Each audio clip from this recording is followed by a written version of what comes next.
Quiz 4, question 14. Compute the expected return and standard deviation for a portfolio of two stocks composed of different combinations of A, B, and C, which means alternatively, as ABC goes up, decreasing amounts of X, Y, Z. So we need to calculate a expected return and standard deviation of the portfolio, and then we're going to figure out a efficient frontier. We don't really need the efficient frontier visually, but it helps to figure out what's going on. Okay, so to calculate the expected return, we are just going to take our percentage of ABC, multiply it times the expected return of ABC. We're going to lock that in with F4, plus 1 minus the amount of ABC times return in XYZ. And hit F4 to lock it in. We'll go down to the bottom here and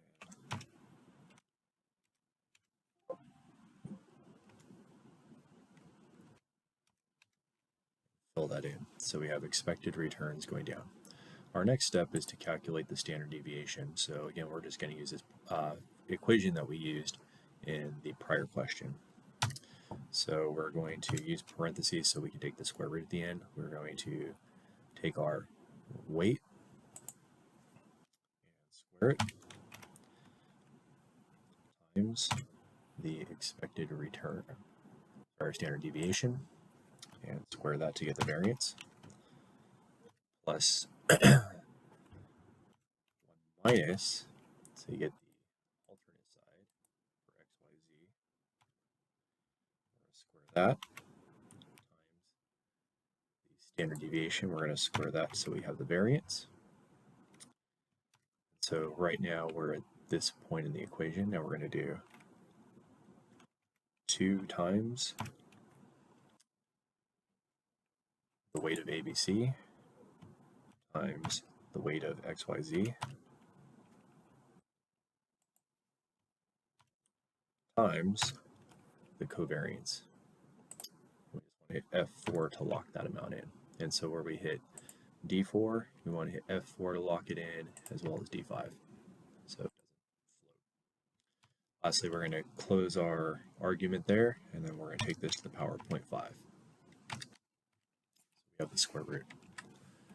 Okay, so there's our standard deviation, and that makes sense because we have 100% in XYZ and 0 in ABC, so our standard deviation is 46.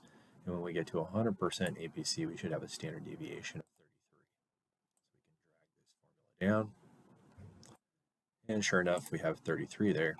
And I've also built in a chart here, and so essentially where we have the least amount of standard deviation, or sigma, for the portfolio sigma relative to the average return over here, is where our frontier is most efficient. So looking through the data, we see our standard deviation is going down, and it gets smallest right here at 32.48, and then increases back up.